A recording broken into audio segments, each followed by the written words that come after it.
पद्मनंदी पंचविंशतिका ग्रंथ में क्या वर्णन है, इसे यदि सरल शब्दों में जानना है तो सबसे पहले इस ग्रंथ की प्रस्तावना, यह जो ग्रंथ सोलापुर से प्रकाशित है, इस ग्रंथ में पृष्ठ नंबर 42 पर बहुत स्पष्ट शब्दों में विषय परिचय दिया गया।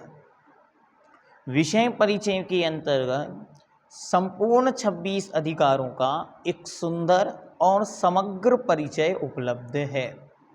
आइए पहले हम इस परिचय को देखते हैं, जिसके माध्यम से ग्रंथ को पढ़ना और समझना आसान हो जाता है। आप जब ग्रंथ को पढ़ें तो पूर्ण विनय और पूर्ण शुद्धि का ध्यान रखें। अपने पास ग्रंथ साथ में एक पेंसिल अवश्य रखें, जिससे जिस स्थान पर आपको लगे कि ये विषय अत्यंत महत्वपूर्ण है वहाँ आप अंडरलाइन करें। और यदि कोई विषय लगता है कि ये समझ नहीं बैठ रहा है तो आप वहाँ पर क्वेश्चन मार्क लगा के किताब के अंतिम पृष्ठ पर लिख दें, ये वाला विषय समझ नहीं आया, जिससे जब आपको मौका मिले या शंका समाधान करने का समय आए तो आप अपनी शंका को पूछ सकें। आइए देखते हैं। पद्मनंदी पंचविंशतिका विषय परिचय, पृष्ठ नंबर 42। पद्मनंदी पंचविंशतिका इस ग्रंथ नाम से ही सूचित होता है कि प्रस्तुत ग्रंथ में श्री मुनि पद्मनंदी के द्वारा रचित 25 विषय समाविष्ट हैं, जो इस प्रकार हैं। देखते हैं। पहला है धर्मोपदेश, धर्मोपदेशामृत, धर्म रूपी उपदेश का अमृत। धर्म के उपदेश का अमृत इस प्रथम अधिकार में दिया गया है। देखते हैं। इस अधिकार में 198 श्लोक हैं।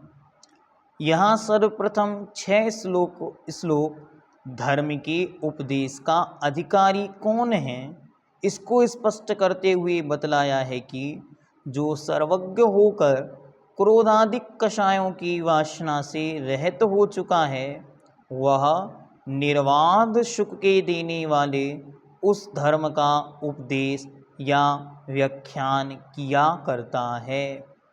जो स्वयं कषायों से विहीन, कषायों से रहित हो गया है, अज्ञानता से दूर हट गया है, वह ही उपदेश देने का मुख्य पात्र है। इसलिए पवित्र जिन आगम में, जिन शासन में मूल उपदेश दाता तो भगवान सर्वज्ञ देव ही हैं, और वही इस विषय में प्रमाण माना जाता है। कारण इसका यह बतलाया है कि लोक में असत्य भाषण के 2 ही कारण देखे जाते हैं। कोई गलत क्यों बोलता है तो उसके लिए उन्होंने कहा केवल 2 ही कारण हैं। पहला कारण है अज्ञानता, उस विषय को पूरा नहीं जानता, इसलिए उस विषय में गलत बोलता है। दूसरा कारण है कषाय, कषाय के उदय में, कषाय के कारण वह जीव मोह में आकर या राग में आकर या द्वेष में आकर असत्य बोलता है। लेकिन जिस जीव के संपूर्ण अज्ञानता का नष्ट हो गया हो, अर्थात अज्ञानता समाप्त हो गई हो, और जिसके कोई राग द्वेष मोह आदि जनित परिणाम कषाय ना रही हो, वह जीव ही सच्चा वक्ता है। अर्थात वीतराग सर्वज्ञ अरिहंत महाप्रभु ही सच्चे वक्ता हैं। इसके अलावा अन्य सच्चे वक्ता सच्चे बोलने वाला नहीं है। जो भी कोई किसी विषय का असत्य विवेचन करता है, वह या तो तद विषयक पूर्ण ज्ञान के न रहने से वैसा करता है, या फिर क्रोध मान अथवा लोभ आदि किसी कषाय विषय के विशेष के वशीभूत होकर वैसा करता है। इसके अतिरिक्त उस असत्य भाषण का अन्य कोई कारण दृष्टिगोचर नहीं होता। इन दो के अलावा अन्य कोई तीसरा कारण समझ नहीं बैठता। जो इन दोनों कारणों से रहित होकर सर्वज्ञ और वीतराग बन चुका है, वही यथार्थ धर्म का वक्ता हो सकता है और उसे ही इसमें प्रमाण मानना चाहिए। आचार्य भगवंत स्पष्ट कह रहे हैं कि इसके अलावा अन्य को प्रमाण नहीं माना जा सकता। कोई यात्री जब एक देश से दूसरे देश अथवा नगर को जाता है, तब वह अपने साथ पाथेय को, मार्ग में खाने के योग्य सामग्री को अवश्य रख लेता है। इससे उसकी यात्रा सुख से समाप्त होती है। जब कोई भी व्यक्ति कहीं अन्यत्र स्थान को जाता है तो आप क्या करते हैं, थोड़ा सा नाश्ता बनाकर उसे रख देते हैं। क्यों? अगर मार्ग में कहीं कोई दिक्कत आएगी या कोई भूख आदि सताएगी तो आप इसको भोजन को ग्रहण करके अपनी भूख आदि को शांत कर लेना। तो आचार्य क्या कहते हैं, उस मार्ग में कोई कष्ट नहीं होता। यह सावधानी इस लोक की यात्रा के लिए है। फिर भला जब प्राणी इस लोक को छोड़कर दूसरे लोक को, गत्यांतर को अर्थात दूसरी गति को जाता है, तब क्या उसे इस लंबी यात्रा के लिए पाथेय, पाथेय मतलब भोजन की, नाश्ते की, कलेवा की आवश्यकता नहीं है। प्रश्न पूछ रहे हैं आपसे कि भैया जब आप लोग, कोई व्यक्ति एक स्थान से दूसरे स्थान जा रहा है, एक गांव से दूसरे गांव जा रहा है, तो आप उसके बड़े नाश्ते की व्यवस्था करते हो। फिर जब कोई व्यक्ति एक गति से दूसरी गति में जा रहा है तो उसके नाश्ते की व्यवस्था कौन करेगा, अर्थात वह रास्ते में क्या लेकर जाए ये कौन सुनिश्चित करेगा। तो आचार्य उत्तर देते हैं, है और अवश्य है। वह पाथेय, वह भोजन, वह नाश्ता है धर्म। धर्म करत संसार सुख, धर्म करत निर्वाण, धर्म पंथ साधे बिना नर त्रियंच समान। धर्म करने से सब कुछ प्राप्त होता है, फिर भी जो मनुष्य होकर धर्म धारण नहीं करता, अर्थात अपने अगले स्थान के लिए वस्तु को संग्रहित नहीं करता, वह पशु के समान कहा जाता है। क्यों? अरे भाई, आज तो पुण्य के योग में सब कुछ उपलब्ध हो रहा है, कल जब पुण्य नहीं रहेगा तब क्या करोगे?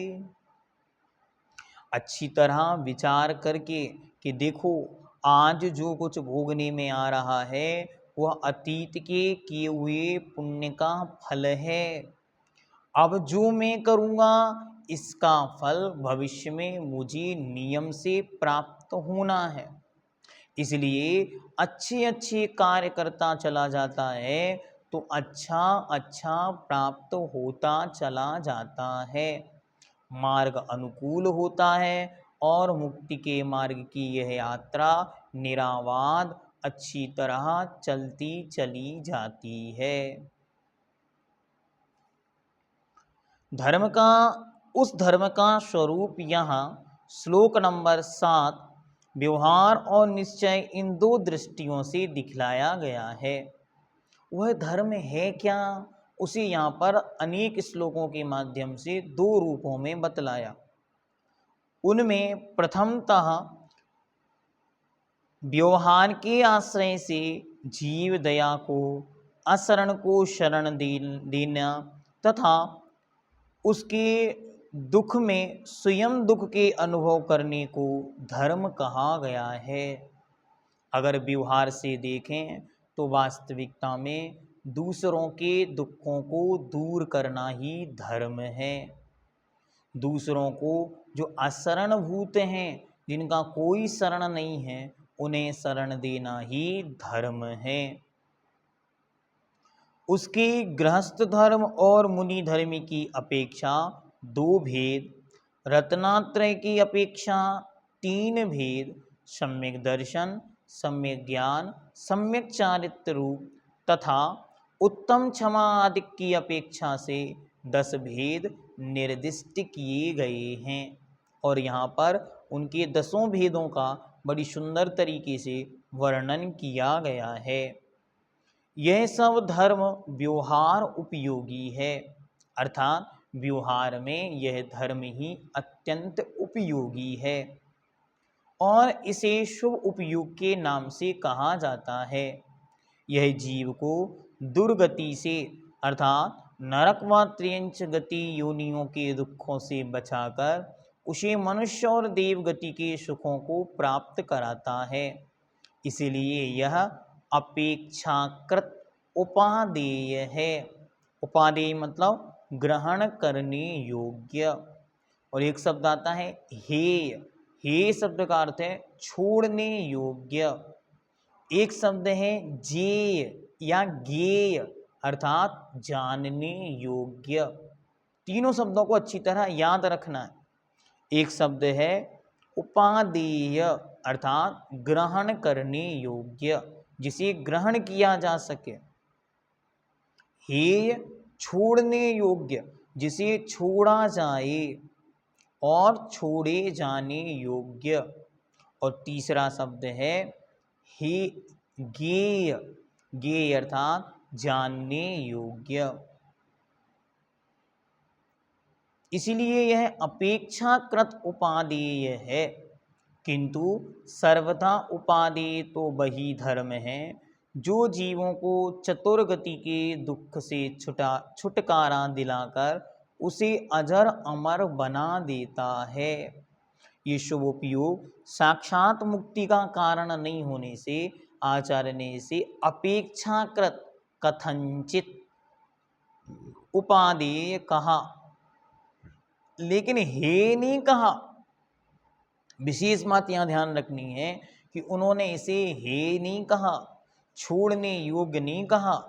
कुछ लोग इसे छोड़ने योग्य बतलाते हैं, वे आचार्य की वाणी का अपलाप कर रहे हैं। ऐसी गलती हम ना करें, इस बात का विशेष ध्यान रखें। आगे जीव शाश्वत पद में स्थित होकर सदा निर्वाध सुख का अनुभव किया करता है। इस धर्म को शुद्धोपयोग या निश्चय धर्म के नाम से कहा गया है।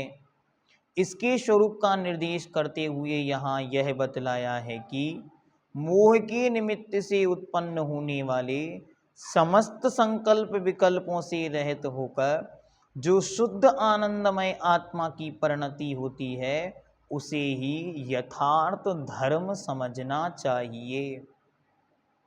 उसमें वचन और शरीर का संसर्ग नहीं रहता। वह शुद्धोपयोग वचनातीत अवस्था है। इसलिए पंडित प्रवर दौलत राम जी ने कहा कि यह जो आनंद है, एक कैसा आनंद है? यूं अकथ जो आनंद लहो शो नाग नरेंद्र अहमिंद के नाही कहो।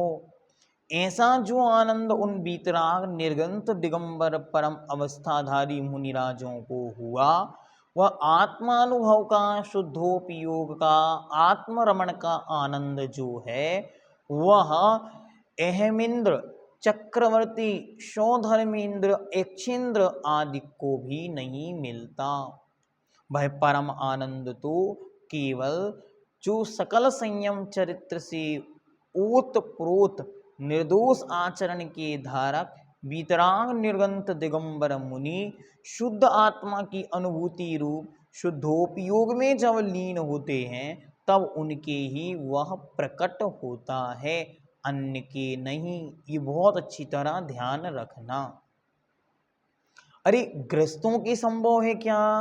तो आचार्य भगवंत शुभचंद देव ग्रंथराज ज्ञानारणों में स्पष्ट रूप से लिखते हैं कि कदाचित आकाश में फूल खिलना संभव है, लेकिन ग्रस्तों के निर्विकल्प ध्यान संभव नहीं है। आइए आगे देखते हैं। पूर्वोक्त अर्थात पहले कहे गए व्यवहार धर्म को यहाँ उपादेय बतलाया गया है। जो यहाँ बतलाया है सो वह उस निश्चय मार्ग का साधक होने की दृष्टि से, क्योंकि व्यवहार ही निश्चय का कारण है। हेतु नियत को होई, बिना उसके निश्चय नहीं होगा, इसलिए उसे उसका साधन कहा गया है। किंतु जो प्राणी सांसारिक सुख को अभीष्ट विषय भोग जनित विषयोपभोग जनित क्षणिक व सवाध इंद्रिय तृप्ति को ही अंतिम सुख मानकर उक्त व्यवहार धर्म को उसी का साधन समझते हैं और यथार्थ धर्म से विमुख रहते हैं। लेकिन कुछ जीव मात्र व्यवहार को ही पूर्णतया मान करके और निश्चय की अवहेलना कर देते हैं, आत्म तीर्थ को नहीं समझते हैं, या जो भी वे धर्म क्रिया करते हैं उसे आत्म को पूर्णतया से भूल जाते हैं कि आत्म अनात्म के ज्ञानहीन जे जे क्रिया तन करन छीन। आत्मा क्या है और अनात्मा अर्थात आत्मा से भिन्न अन्य क्या है, इन दोनों के ज्ञान से जो विहीन है, जिसको इसका यथार्थ ज्ञान नहीं है, वह जीव धर्मात्मा सम्यक दृष्टि वास्तविकता में है ही नहीं। ये यहाँ पर हमको निश्चित करना है।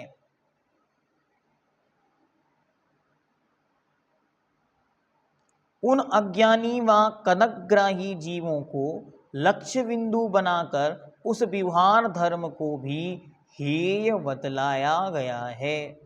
जो कदाग्राही हैं, एक जगह पर अड़ गए हैं, व्यवहार ही जिनको सब कुछ लगता है, उनके दृष्टि को रखकर उन्हें समझाने के लिए व्यवहार को आचार्यों ने कदाचित हेय कहा है, सर्वथा नहीं कहा। हेय मतलब छोड़ने योग्य।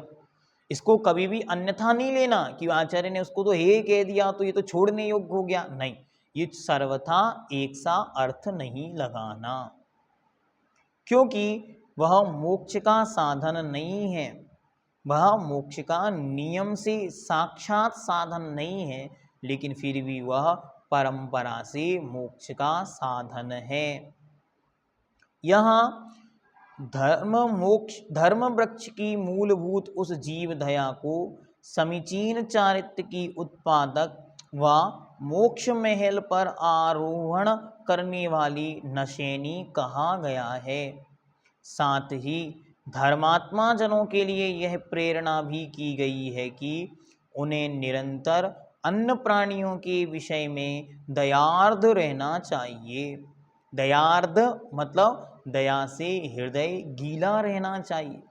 दूसरों के दुख दर्द तकलीफ़ों को देखकर उन्हें कैसे दूर किया जाए, उन्हें कैसे सुखी किया जाए, इस विषय में समझना, क्योंकि प्राणी में समस्त व्रतशील एवं अनन्य उत्तम गुण एकमात्र उसी जीव दया के ही आश्रय से रहते हैं।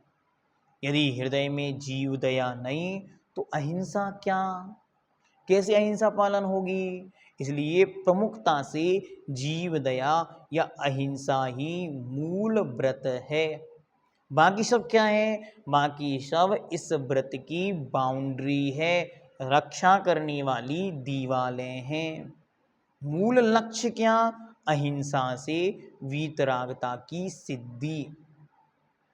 अहिंसा कैसे आएगी? जीव दया, जीव करुणा और जीव मात्र के प्रति प्रेम का भाव, सबका कल्याण हो ऐसी पवित्र मंगल भावना।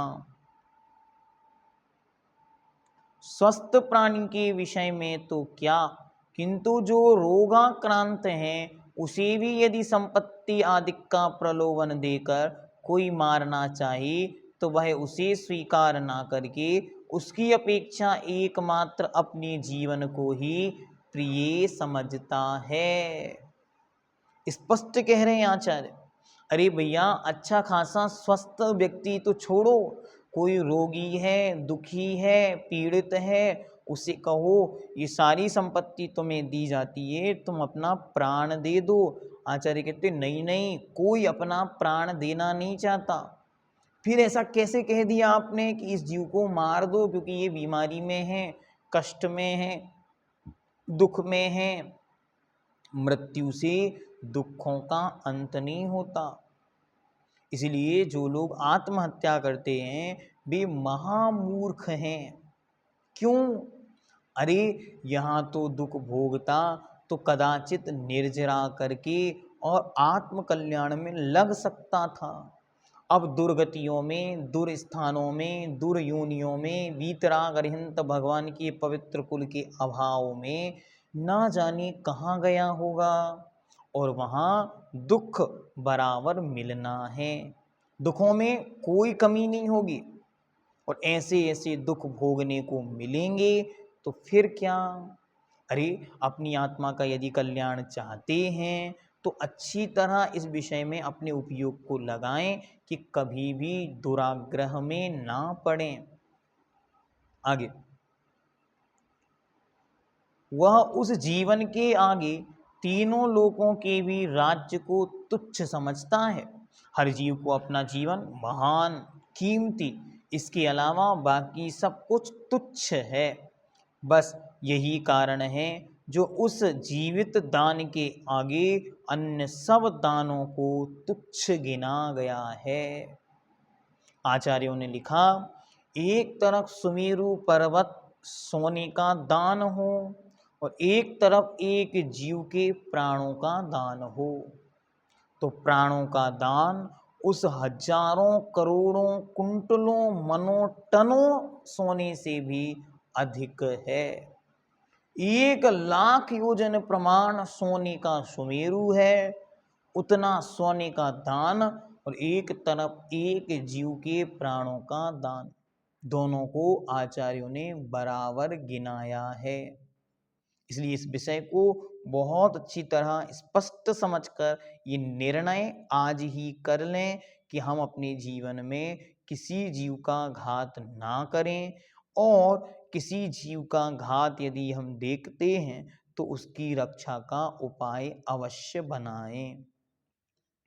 इस जीव दया के बिना तप व त्याग आदि सब ही व्यर्थ होते हैं। कितना भी तप, तपस्या, ध्यान, योग आदि किया जाए, लेकिन जब तक आत्म विशुद्धि का महानिमित्त, धर्म विशुद्धि का परम निमित्त अहिंसा और दया हृदय में नहीं बसते, तब तक संपूर्ण व्रत और संपूर्ण ज्ञान व्यर्थ है।